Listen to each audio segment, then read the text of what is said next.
भगवान शिव के लिंगों में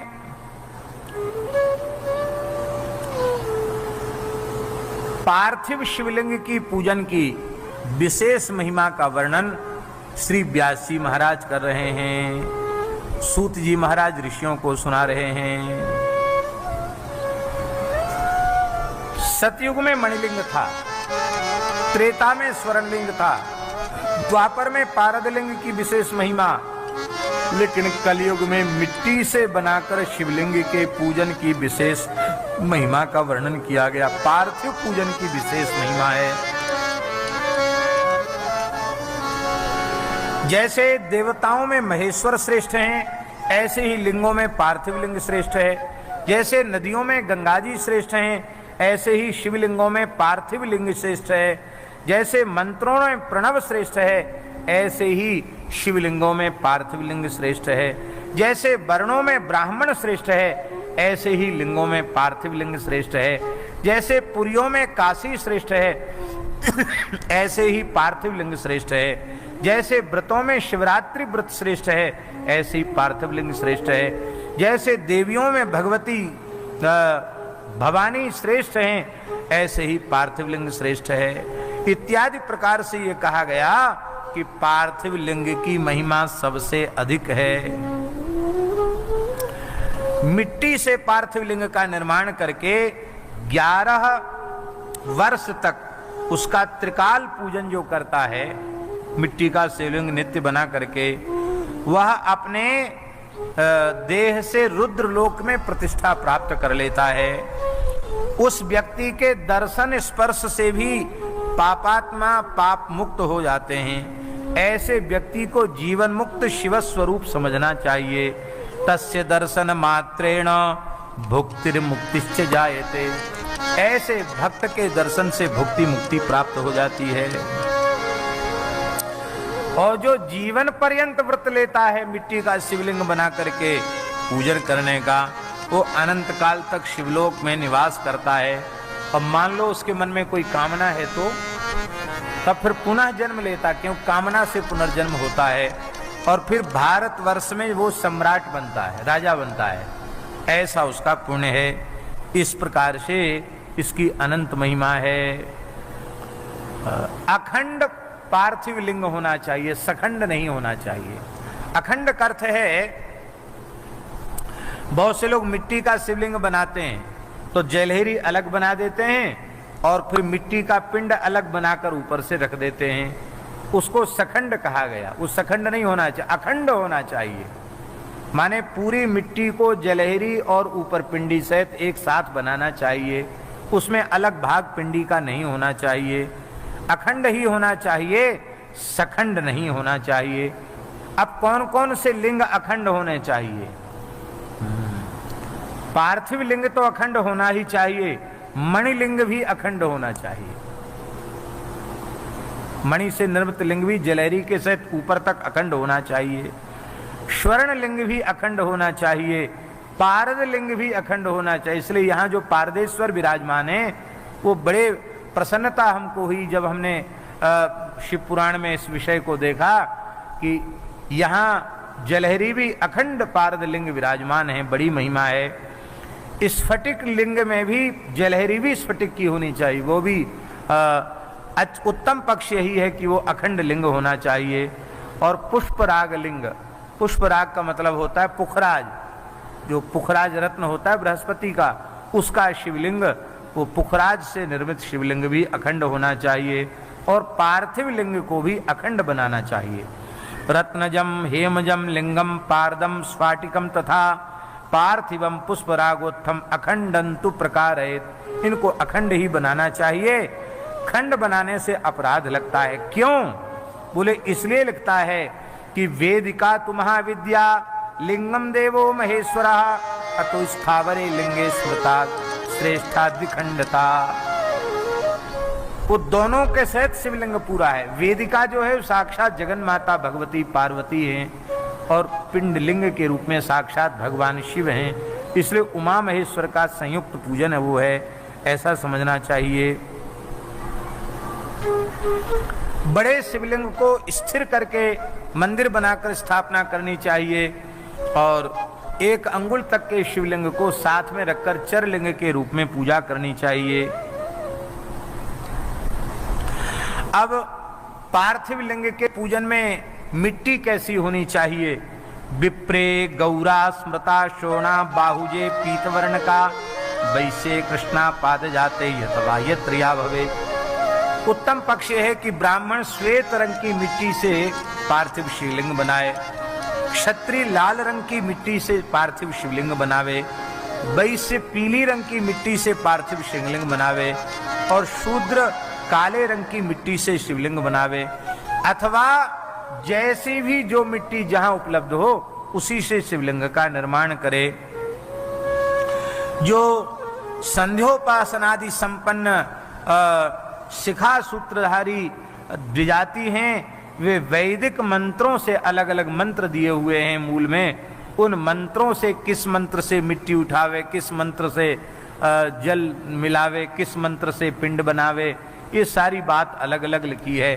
किस मंत्र से कौन सा पदार्थ निवेदित करे ये लिखा है। और बाकी लोगों के लिए बड़ी सुविधा दे दी है, केवल शिव शिव नाम का उच्चारण करता चला जाए, शिवाय शिवाय नमः शिवाय नमः शिवाय नमः कहता हुआ चला जाए और सारी पूजा मिट्टी का शिवलिंग बना करके संपन्न कर दे। उसको ज्यादा खट चक्कर नहीं है, उसको तो सीधा साधा काम। बोलो भक्तवत्सल भगवान की जय। और इसके बाद भगवान को नमस्कार करे, ध्यान करे भगवान का। और वो ध्यान का श्लोक तो बहुत प्रसिद्ध है, शिव पुराण का श्लोक है। 2 श्लोक हैं, उनमें एक श्लोक अप्रसिद्ध है, एक प्रसिद्ध है। पहले अप्रसिद्ध वाला बोल देते हैं। कैलास पीठा सन्मध्य संस्थं, कैलास पीठा सन्मध्य संस्थं, भक्तैः सदा सनन्दादि विरर्च्यमानम्, भक्तैः सनन्दादि विरर्च्यमानम्, भक्तार्ति दावानलमप्रमेयम्, ध्यायेदुमा लिंगित विश्वभूषणम्, ध्यायेदुमा लिंगित विश्वभूषणम्। दूसरा श्लोक जो बहुत प्रसिद्ध है, ध्याये नित्यं महेशं रजत गिरिनिभं चारुचंद्रावतंसं, रत्नाकल्पोज्ज्वलांगं परशुमृगवरा भीतिहस्तं प्रसन्नं, पद्मासीनं समन्तात् स्तुतममरगणैर्व्याघ्रकृत्यं वसानं, विश्वाद्यं विश्ववन्द्यं निखिलभयहरं पंचवक्त्रं त्रिनेत्रम्। ये विद्येश्वर संहिता के 20वें अध्याय का 52वां श्लोक है। कितना बढ़िया भगवान शंकर का ध्यान है, कैसी सुंदर भगवान की शोभा है। ध्याये नित्यं महेशम, नित्य ही महेश्वर का ध्यान करे। रजत गिरि निभम, ऐसे लगता मानो चांदी का ही पर्वत हो, ऐसी कांति उनकी गौर है। मस्तक पर मनोहर चंद्रमा का मुकुट है, रत्नों के आभूषण धारण किए हुए हैं, श्रीअंग चमक रहा है, 4 भुजाएं हैं, परशु मृगमुद्रा, वरमुद्रा और अभय मुद्रा आप धारण किए हुए हैं। कमल के आसन पर बैठे हैं, देवता चारों लोग चारों ओर खड़े होकर स्तुति कर रहे हैं। वस्त्र के रूप में व्याघ्र का चर्म धारण कर रखा है, विश्व के आदि कारण हैं, संसार का भय हर लेने वाले हैं, 5 मुख हैं और 3 नेत्र हैं। ऐसे भगवान शिव का ध्यान करना चाहिए। फिर मंत्र का जप करना चाहिए और इसके बाद शतरुद्री का पाठ करना चाहिए, उससे भगवान शिव का स्तवन करना चाहिए। और अंत में अक्षत पुष्प लेकर के, अंजलि लेकर के प्रार्थना करनी चाहिए। तावकस्त्वद्गुण प्राणास्त्वच्चित्तोऽहं सदा मृड कृपा निधे इति ज्ञात्वा भूतनाथ प्रसीद मे। अहं पापी भवानद्य पावनश्च भवान महान इति विज्ञाय गौरीश यदिच्छसि तथा कुरु। हे प्रभु, मैं महान पापी हूँ और आप महापापियों को पवित्र करने वाले हैं, ऐसा जानकर हे गौरीपति, आपको जो अच्छा लगता हो हमारे साथ वही आप कीजिए, हम तो आपसे प्रार्थना ही कर सकते हैं। इसके बाद स्तुति प्रार्थना करने के बाद दंडवत करे, और दंडवत करने के बाद ततो गलरवम कृत्वा, इसके बाद शंकर जी के सामने गलरव करे।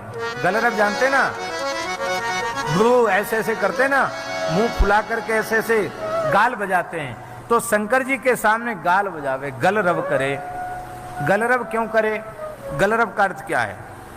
जब भगवान शंकर के अपराध से दक्ष का मुख बकड़े का हो गया और जब उनका यज्ञ पूर्ण हुआ, उन्होंने पुनः भगवान शिव का पूजन किया, तो वे स्तुति करने लगे।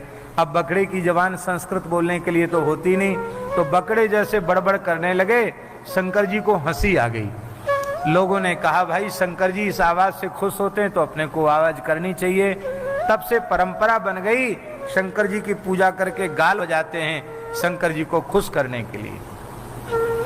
पर इसमें अर्थ यह लेना चाहिए, ब्रह्मा जी का पुत्र दक्ष, प्रजापति नायक दक्ष, शिव अपराध के कारण, शिव निंदा के कारण बकरे के मुंह वाला हो गया। हम भी भगवान शिव की निंदा करेंगे, भगवान नारायण की निंदा करेंगे, गौ ब्राह्मण संत गुरु इनकी निंदा करेंगे, तो हम चाहे जितने बड़े हों हमको उसका दंड मिलेगा। हमारा यह मुख मनुष्य का मुख नहीं रह जाएगा। ये समझने के लिए गलरव करना चाहिए। इतने बड़े को दंड मिल सकता है तो हम किस खेत की मूली हैं? बड़ों के अपराध से बचना चाहिए, महद अपराध से बचना चाहिए। ये प्रेरणा प्राप्त करने के लिए करना चाहिए।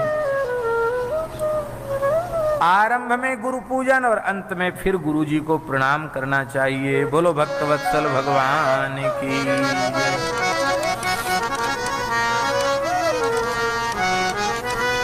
विद्या प्राप्ति की कामना हो तो 1000 पार्थिव लिंग का पूजन करना चाहिए।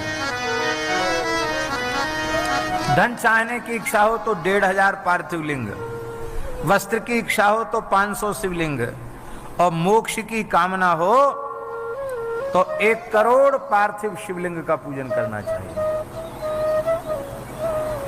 बना करके। और भूमि के विलासा हो, इस समय तो गायों के लिए भूमि की बहुत जरूरत है पूरे देश में, तो लिखा है 1000 पार्थिव शिवलिंग नित्य पूजन करना चाहिए, फिर भूमि की कमी नहीं रहेगी। प्राणी मात्र के प्रति हमारे मन में दया भाव आवे, क्रूरता हमारी चली जाए, तो 3000 पार्थिव शिवलिंगों की इच्छा करनी, पूजा करनी चाहिए। तीर्थ यात्रा करने की इच्छा है, व्यवस्था नहीं बन पा रही है, तो 2000 शिवलिंगों की पूजा करने से तीर्थ यात्रा। मित्र की प्राप्ति के लिए 3000। अलग अलग कामनाओं के लिए अलग अलग संख्याओं का वर्णन किया गया है। अंत में कहते हैं, कोटि में काम तु लिंगानाम यः करोति नरो भुवि शिव एव भवेत् सोपि नात्र कार्या विचारणा।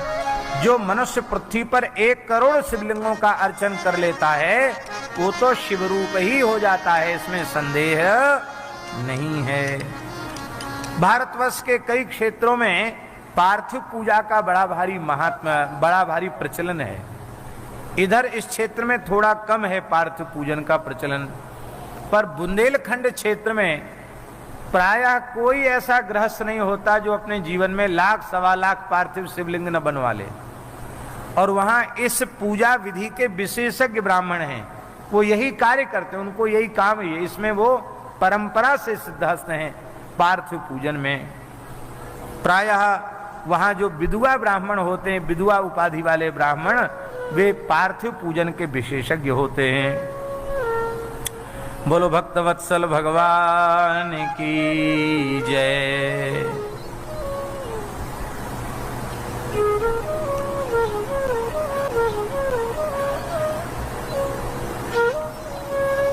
अपने साथ जो शिवलिंग रखते हैं हमेशा यात्रा आदि में पूजन में, उसमें 4 अंगुल ऊंचा शिवलिंग हो, सुंदर वेदी से युक्त हो तो वह उत्तम कहा गया।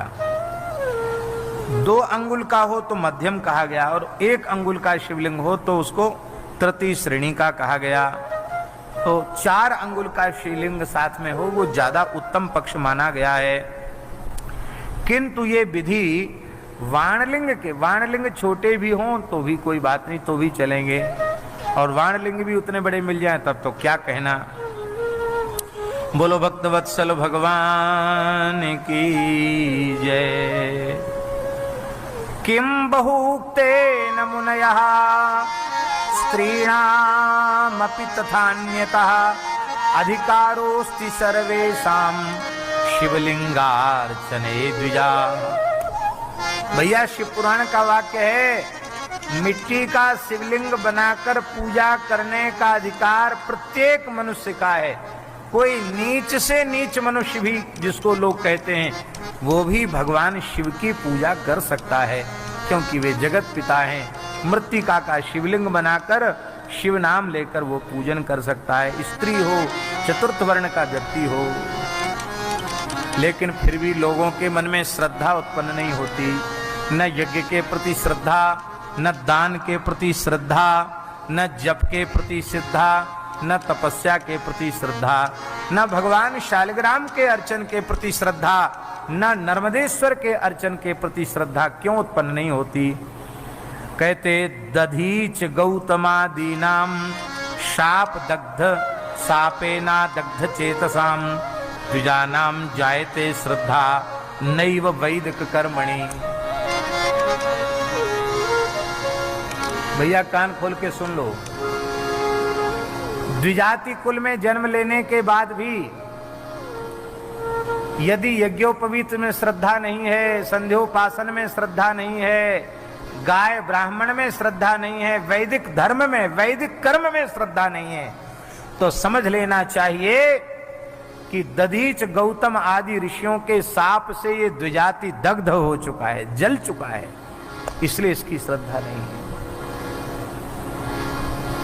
श्रद्धा की बड़ी भारी महिमा है।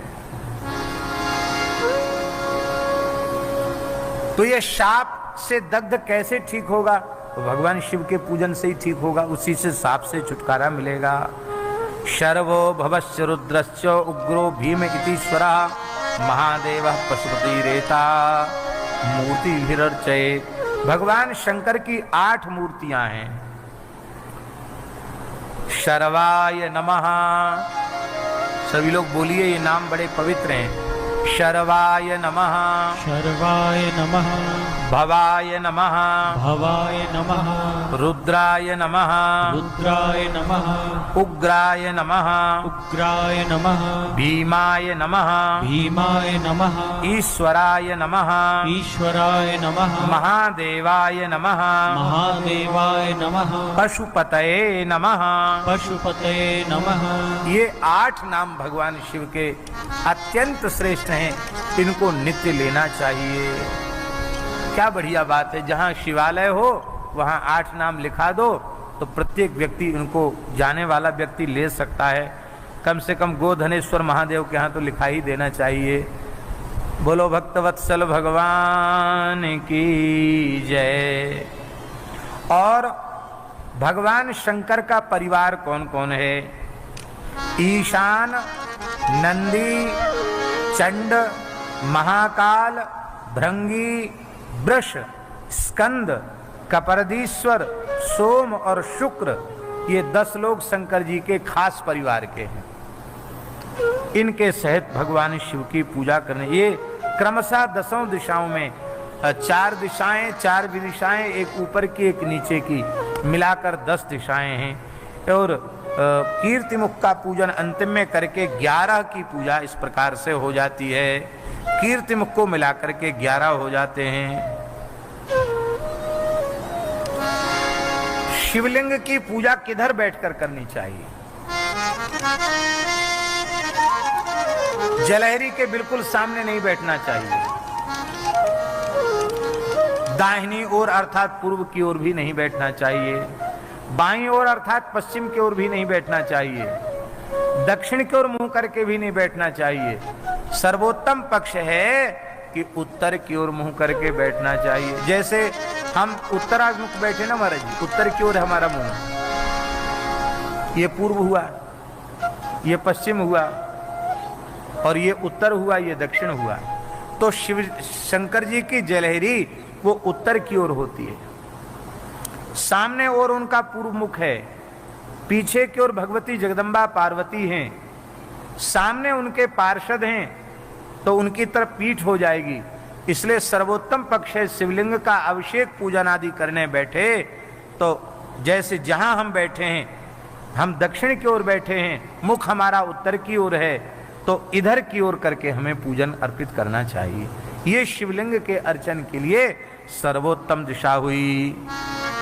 बोलो भक्तवत्सल भगवान की जय। कोई भी पूजन की सामग्री कम रह जाए चलेगा, कोई चिंता की बात नहीं है, किंतु बिल्व पत्रम बिना नैव पूजे शंकरम बुधा। किंतु बिल्व पत्र के बिना भगवान शिव की पूजा होगी नहीं। अब एक समस्या है, मान लो ऐसे क्षेत्र में पहुंच गए आप कि जहां बिल्व का पेड़ ही मिलना संभव हो जाए, तब क्या करना चाहिए? तब स्वर्ण निर्मित बिल्व पत्र चढ़ा देना चाहिए। एक सोने का बिल्व पत्र बनाकर रखना चाहिए और वो चढ़ा देना चाहिए, बिल्व के नाम से स्वर्ण बिल्व पत्र चढ़ा देना चाहिए। दूसरा उपाय, अब मार विरक्त बाबा जी सोने का बिल्व पत्र कहां से लाएगा? तो दूसरा उपाय यह है, सूखे हुए बिल्व की लकड़ी उसको चंदन के जैसा घिसकर चढ़ा देना चाहिए बिल्व कह करके, तो भी शंकर जी राजी हो जाते। पर बिल्व उनकी पूजा में अत्यंत आवश्यक है और उत्तम पक्ष है कि बिल्व पत्र मिल ही जाए, बिल्व पत्र से पूजा करनी चाहिए।